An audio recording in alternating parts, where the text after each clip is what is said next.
ऐसा हुआ कि उस ब्राह्मण की परीक्षा का समय भी आ गया।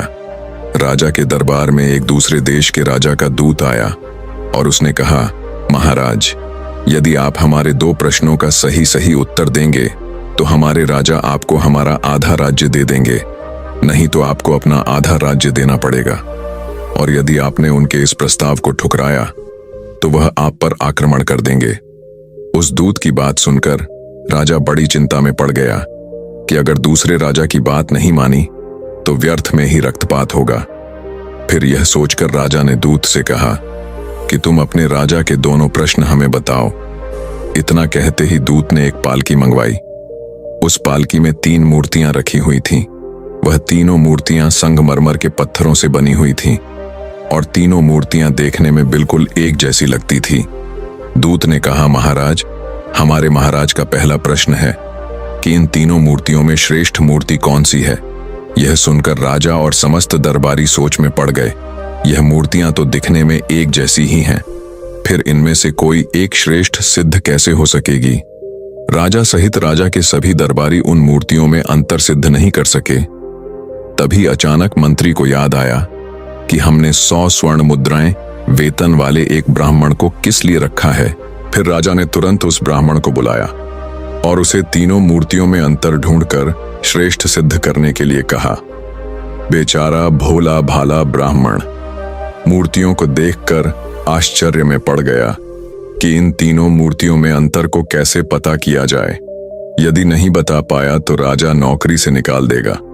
अब तो दरबार में जलने वाले लोग भी सोचने लगे कि आज इस ब्राह्मण का खेल खत्म हो जाएगा। काफी देर मूर्तियों को गौर से देखने के बाद भी ब्राह्मण को कुछ समझ में नहीं आया। तो ब्राह्मण ने कहा, महाराज, इन मूर्तियों को एकांत कक्ष में रखवा दीजिए, तब तक मैं अपने घर होकर आता हूं। लौटकर मैं इन तीनों मूर्तियों का अंतर और इनमें से सबसे श्रेष्ठ मूर्ति कौन सी है, यह मैं आपको जरूर बता दूंगा। इतना कहकर ब्राह्मण अपने घर को चला गया। उधर राजा ने उन मूर्तियों को एकांत कक्ष में रखवा दिया। ब्राह्मण सीधा अपने घर गया और पूरी बात मोर और मोरनी को बताई। यह बात सुनकर मोर ने कहा, ब्राह्मण देवता, जब तीनों मूर्तियां दिखने में एक जैसी है तो अंतर जरूर उनके अंदर होगा। तुम एक काम करना, एक पतला सा तार उन मूर्तियों के कान में डालना।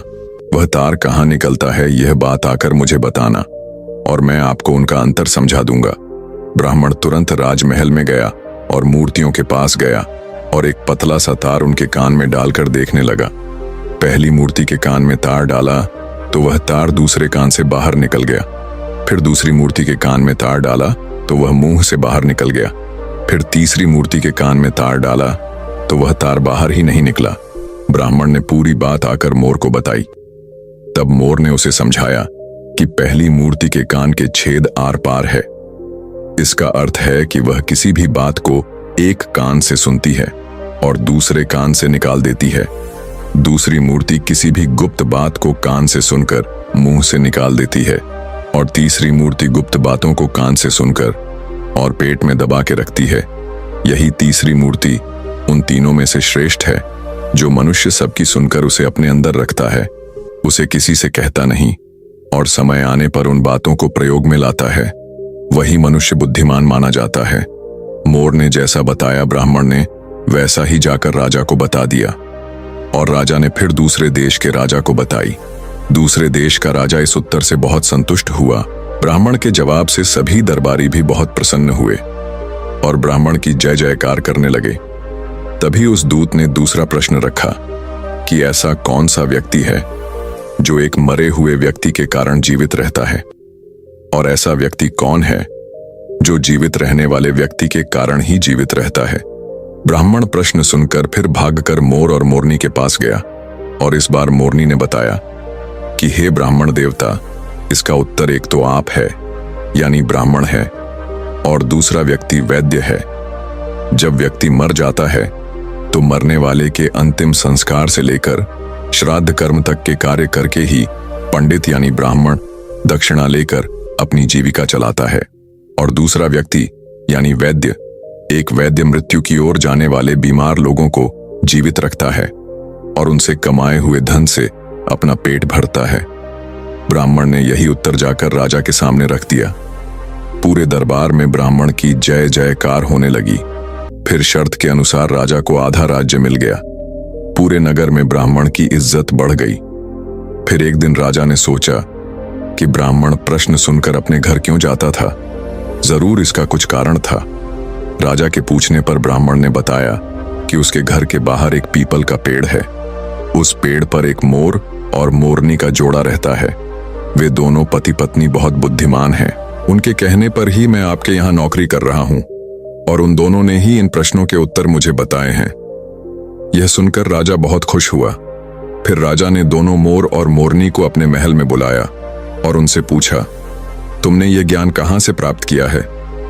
तब दोनों पक्षियों ने मुस्कुराकर जवाब दिया, महाराज, हमने यह ज्ञान इसी ब्राह्मण से पाया है जिनके घर में हम रहते हैं। यह ब्राह्मण बहुत ही विद्वान है। इन्होंने शास्त्रों का बहुत अध्ययन किया है। जब यह ब्राह्मण शास्त्रों का अध्ययन करता था तो हम पेड़ पर बैठे बैठे सुनते थे। यह इन्हीं की कृपा का फल है महाराज। यह ब्राह्मण बहुत ही सीधा साधा है। इनमें आत्मविश्वास की कमी थी। यह जीवन भर अपने सीधेपन से गरीबी का दुख भोगता रहा। इस बार इन्होंने हमारी सलाह मानी और यह सफल हो गए। राजा कहने लगा, हे पक्षियों, मुझे तुम पर बहुत गर्व है। तुमने एक लाचार ब्राह्मण का मान बढ़ाया है, साथ ही साथ तुमने इस राष्ट्र का नाम रोशन किया है। मांगो, तुम क्या मांगना चाहते हो?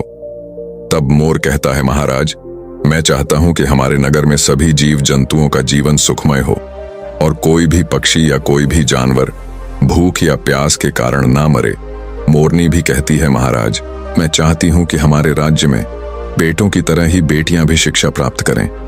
कहते हैं जहां नारी अज्ञानता के अंधकार में भटकती है वहां पर कभी सुख शांति नहीं आ सकती। नारी अपनी संतान की गुरु होती है। यदि वह शिक्षित होगी तो उसकी संतान भी शिक्षित होगी। मोर और मोरनी के कहने पर राजा ने अपने राज्य में नारी शिक्षा और जीव जंतुओं की सेवा को बहुत अधिक बढ़ावा दिया।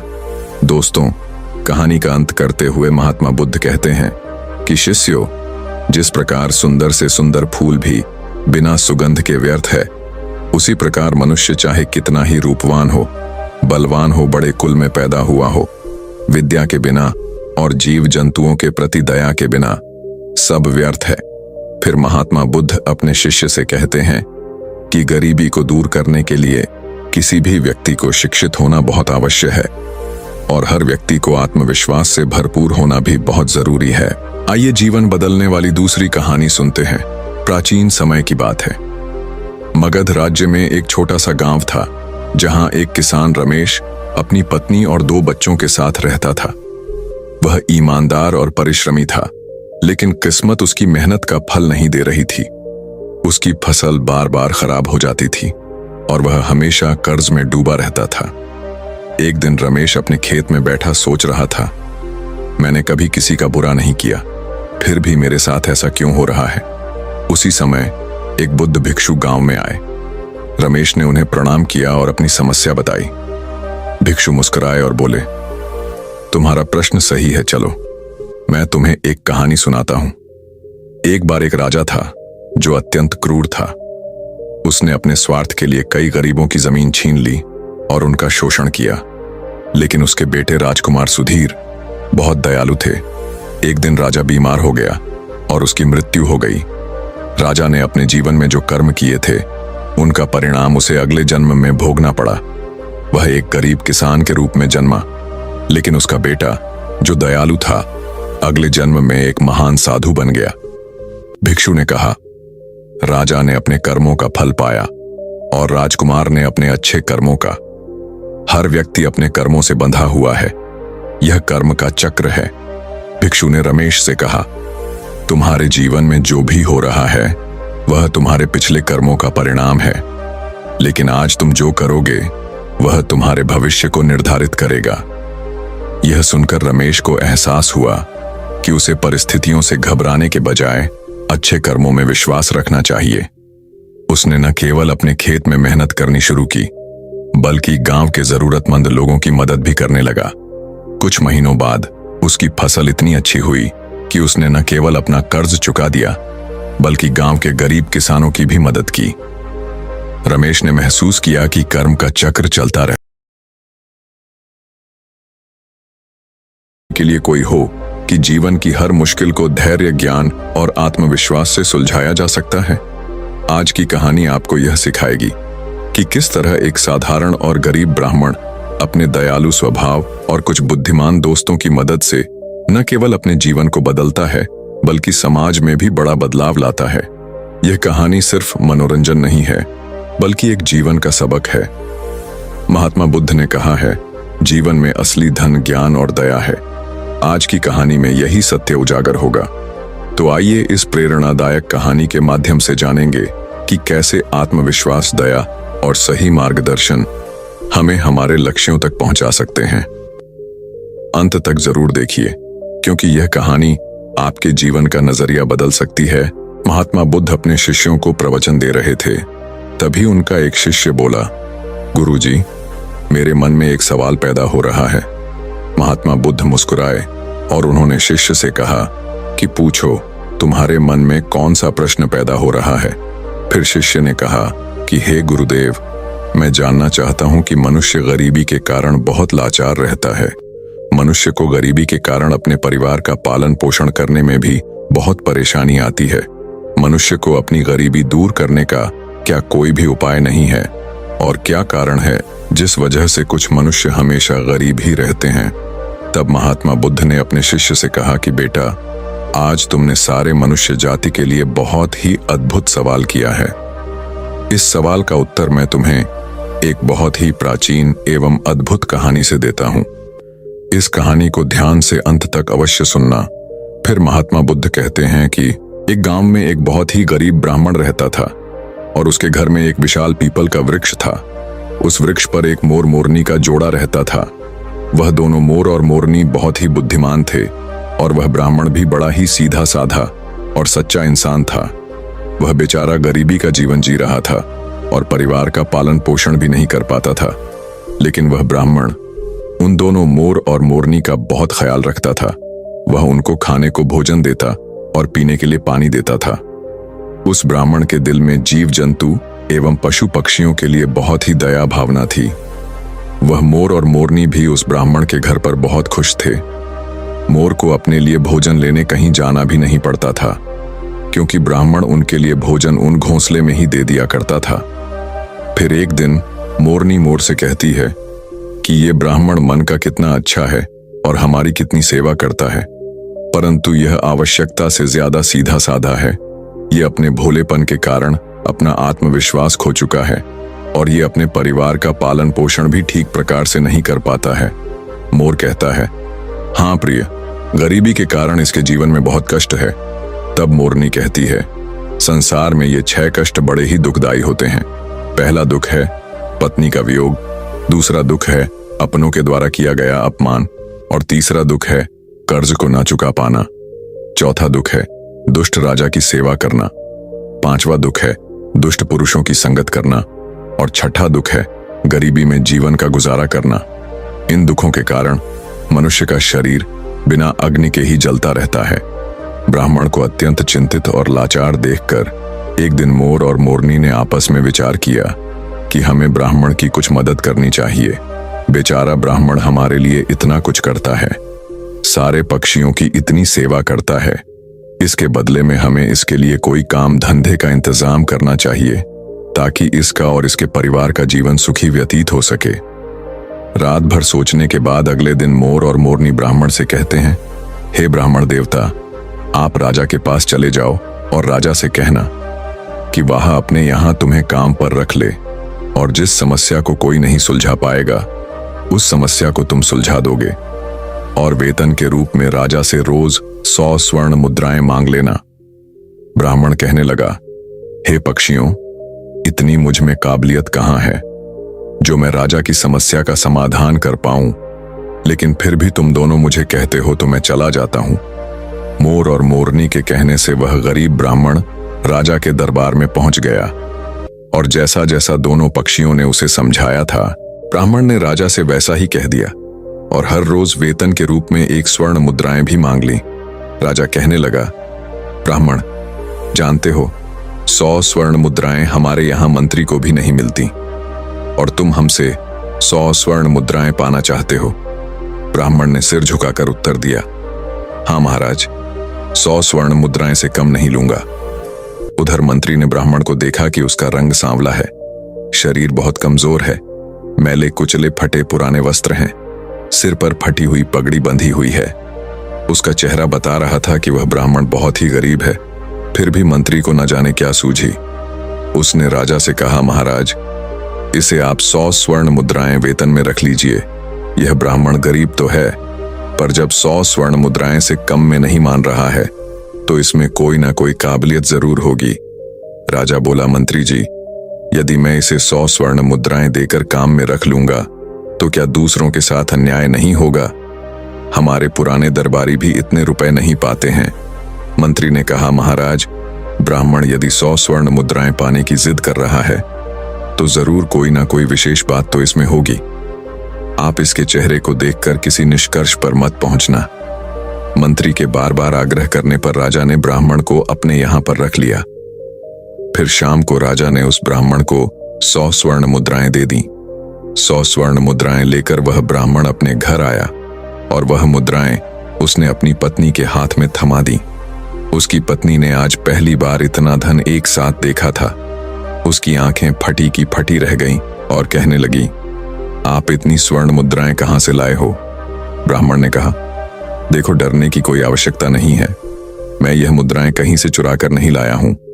मैं इन दोनों मोर और मोरनी के कहने से आज राजा के दरबार में गया था और राजा से 100 स्वर्ण मुद्राएं वेतन रोज पाने वाला काम मांग लिया। फिर मंत्री जी की सिफारिश पर राजा ने मुझे काम पर रख लिया। लेकिन मैं यह सोचकर हैरान हूं कि राजा ने रख तो लिया, पर कभी कोई ऐसा काम आ गया तो मैं उसे हल कैसे करूंगा? तभी मोर ने हंसते हुए कहा, ब्राह्मण देवता, घबराइए मत, देने वाला तो ईश्वर है। जब वह देता है तो छप्पर फाड़ कर देता है। जब उसने दिया है तो समाधान भी वही बताएगा। आज ब्राह्मण को उन दोनों मोर और मोरनी के फैसले पर बहुत खुशी हो रही थी। अब तो हर रोज ब्राह्मण को राजा के दरबार से 100 स्वर्ण मुद्राएं मिलने लगी। ब्राह्मण हर रोज मुद्रा लाकर अपनी पत्नी को दे दिया करता था। ब्राह्मण की पत्नी ने पहले तो उन मुद्राओं से अपनी रोजमर्रा की जरूरत को पूरा किया और बचे हुए पैसों को ब्राह्मण और ब्राह्मणी ने मोर और मोरनी को दे दिया और कहा कि इन मुद्राओं पर तुम्हारा भी अधिकार है।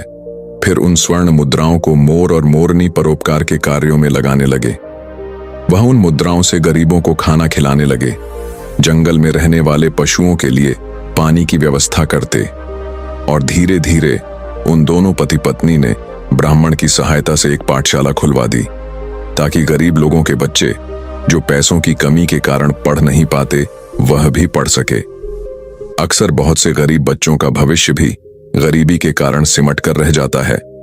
उनके अंदर की उठने वाली योग्यता को धन न होने के कारण पंख नहीं मिल पाते, इसलिए योग्य होने पर भी वे लोग बस लाचार और बेबस बनकर रह जाते हैं।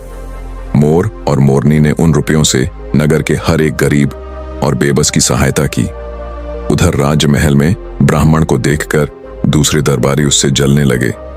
वे हमेशा सोचते रहते थे कि मंत्री की मूर्खता के कारण यह ब्राह्मण रोज 100 स्वर्ण मुद्राएं ले जाता है और राजा साहब ने अभी तक इससे कोई भी 100 स्वर्ण मुद्राओं वाला काम भी नहीं करवाया।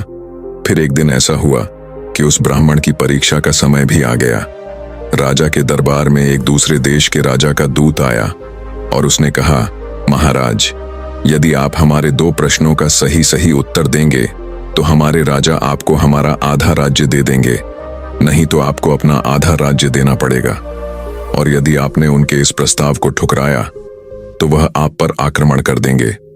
उस दूत की बात सुनकर राजा बड़ी चिंता में पड़ गया कि अगर दूसरे राजा की बात नहीं मानी तो व्यर्थ में ही रक्तपात होगा।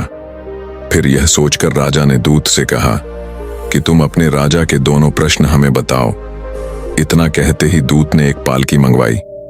उस पालकी में 3 मूर्तियां रखी हुई थीं। वह तीनों मूर्तियां संगमरमर के पत्थरों से बनी हुई थीं और तीनों मूर्तियां देखने में बिल्कुल एक जैसी लगती थी। दूत ने कहा, महाराज, हमारे महाराज का पहला प्रश्न है कि इन तीनों मूर्तियों में श्रेष्ठ मूर्ति कौन सी है। यह सुनकर राजा और समस्त दरबारी सोच में पड़ गए।